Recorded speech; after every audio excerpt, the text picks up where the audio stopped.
Hello everyone, मैं हूं जरार खान और हम लोग पढ़ रहे हैं क्वाड्रेटिक इक्वेशन क्लास 10 मैथमेटिक्स का। और आज हम डिस्कस करने वाले हैं इस क्वाड्रेटिक इक्वेशन के पार्ट डिस्क्रिमिनेंट के बारे में, ठीक है, जिसमें आप जानते हैं कि क्वाड्रेटिक इक्वेशन बहुत इंपॉर्टेंट है और उन सब में डिस्क्रिमिनेंट का बहुत बड़ा रोल है। वो तो और ही अलग एकदम ज़बरदस्त इंपॉर्टेंस रखता है, ठीक है। अगर हम डिस्क्रिमिनेंट के बारे में समझेंगे, उसके बारे में जानेंगे, उसको कैलकुलेट करना समझेंगे तो हमारे आंसर आसानी से निकल सकते हैं, ठीक है, और हमें बहुत प्रॉब्लम ही नहीं होने वाली है। तो स्टूडेंट्स, हम आज डिस्क्रिमिनेंट के बारे में पढ़ने से पहले, नेचर ऑफ रूट के बारे में पढ़ने से पहले, एक्चुअली में डिस्क्रिमिनेंट जो टॉपिक है वो बिलोंग करता है नेचर ऑफ रूट से, कि रूट के नेचर क्या होंगे, नेचर ऑफ रूट से बिलोंग करता है। तो वहाँ जाने से पहले हम एक छोटा सा एग्जाम्पल करके आपको दिखाते हैं कि डिस्क्रिमिनेंट जो पार्ट है वो हमें किस तरह हेल्प करने वाला है क्वेश्चन के सोल्यूशन में, जब हम रूट फाइंड आउट कर रहे होंगे।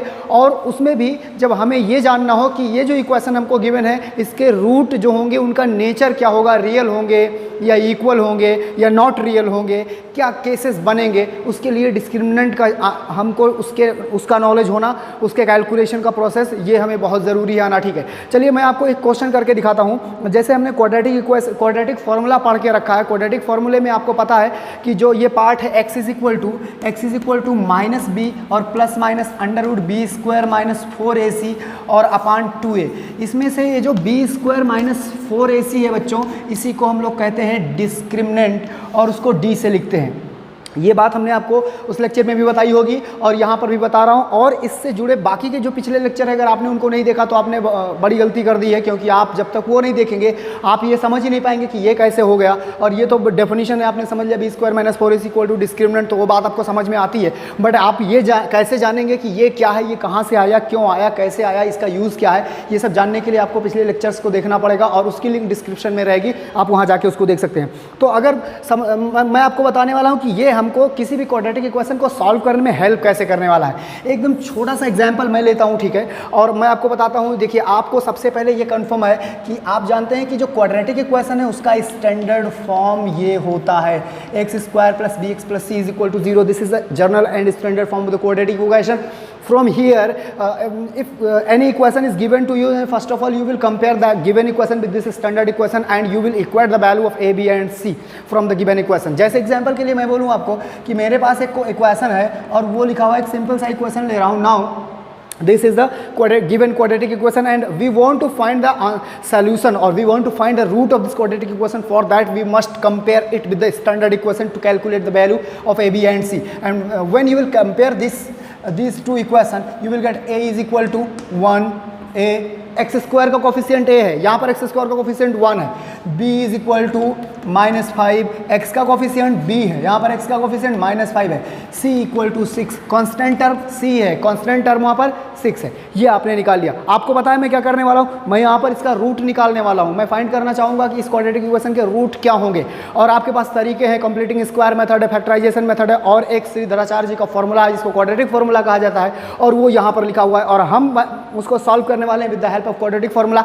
लेकिन यहाँ पर बात डिस्क्रिमिनेंट की चल रही, तो मैं आपको दिखाने वाला हूँ कि डिस्क्रिमिनेंट हमें किस तरह हेल्प करने वाला है, ठीक है। तो बच्चों, हमें इसकी वैल्यू निकालनी है, तो उस कहीं पर जाने से पहले सबसे पहले मैं आपको ये बता दूं कि ये हमारे पास फॉर्मूला है, हमें इसको सिंप्लीफाई करना है। ये हमारे पास फॉर्मूला है and we want to calculate it. यहाँ से ये जो प्लस माइनस है ये इस बात के लिए है कि हम एक बार पॉजिटिव साइन लेंगे कैलकुलेशन में, एक बार नेगेटिव साइन लेंगे, because quadratic equation must be have 2 roots. उसके पास तो 2 रूट होने ही होने हैं, because root depend on the degree of the equation and in quadratic the degree is 2।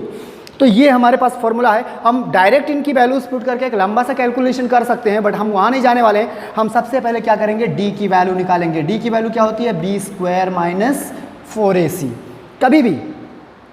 कभी भी अगर आपको क्वाड्रेटिक इक्वेशन सॉल्व करना है, कभी भी क्वाड्रेटिक इक्वेशन सॉल्व करना है, तो आप डिस्क्रिमिनेंट को सेपरेटली सॉल्व कर लें, डिस्क्रिमिनेंट की वैल्यू अलग से निकाल लें, क्योंकि वो आपके लिए बहुत इंपॉर्टेंट है और कैलकुलेशन को इतना करके रखेगा, ठीक है। क्योंकि यहाँ पर लिखने में, सॉल्व करने में मिस्टेक होने के चांसेस बहुत होते हैं, ठीक है।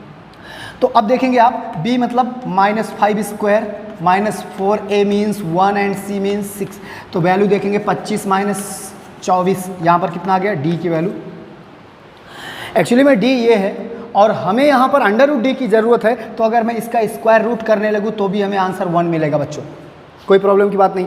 अब देखें, ये इक्वेशन है, इस इक्वेशन में हमें वैल्यू पुट करनी है, तो x is equal to minus, और b का मतलब है -5, ठीक, प्लस माइनस 1/2 इंटू 1। देखिए कितना आपको इजी कर गया। अब आप देखेंगे यहाँ पर 5 प्लस माइनस 1/2 हो गया, ये x है।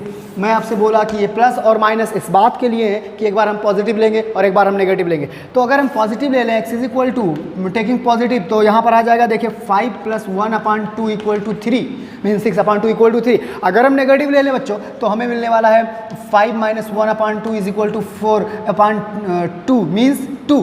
तो ये देखिए नेगेटिव और पॉजिटिव लेने पर हमारे आंसर आ गए। अब आप सोचिए कितना ईजी है, इसी को अभी कंप्लीट करते तो ये स्क्वायर करते, वो ऐड करते, ये सेपरेट करते, ये स्क्वायर बनाते, रिमूव करते, बहुत कुछ करते, फैक्टर करते तो भी काफ़ी लंबा प्रोसेस था। बट यहाँ पर क्योंकि ये माइंड का सेटअप होता है ना, वो उसको लगता है कि काम हल्का हो गया है। जैसे यहाँ पर देखिए आपने ये कैलकुलेट किया, वर्क सब कुछ उतना ही है, पर ये आपको लगता है कि हमारे लिए बहुत ईजी पड़ेगा। हम पहले डिस्क्रिमिनेंट निकालेंगे, जो भी वैल्यू आएगी उसका स्क्वायर रूट निकालेंगे और स्क्वायर रूट की वैल्यू यहाँ पुट करके और उसके बाद सिंप्लीफाई कर लेंगे, आसानी से आंसर मिल जाएगा। तो बच्चों इस तरीके से हम डिस्क्रिमिनेंट का यूज़ कर सकते हैं, ठीक है, अपने क्वेश्चंस को सॉल्व करने के लिए, ठीक है। अब हम आपको बताएंगे कि डिस्क्रिमिनेंट की किस टाइप की वैल्यूज़ को रूट हमें किस तरीके से मिलने वाले हैं, ठीक है। रूट के नेचर किस तरीके से डिस्क्रिमिनेंट डिसाइड करेगा कि डिस्क्रिमिनेंट क्या आया तो इस रूट का नेचर, इस क्वाड्रेटिक इक्वेशन के रूट का नेचर क्या होगा, डिस्क्रिमिनेंट क्या आया तो क्वाड्रेटिक इक्वेशन के रूट का नेचर क्या होगा, हम इसके बारे में बात करेंगे। आप इस पर और क्वेश्चन लगाइए, इसको आप समझिए और फिर हम आपको बताते हैं कि किस तरीके से हम ये समझेंगे कि हमारे पास जो क्वाड्रेटिक इक्वेशन है उसके रूट का नेचर क्या है, रियल है, नॉट रियल है, इक्वल है, जीरो है, व्हाट इज, ठीक है। तो उसको हम बात कर रहे हैं, आप इसको कंप्लीट करें फिर मैं आपको उसको समझाता हूँ, ठीक है, ओके।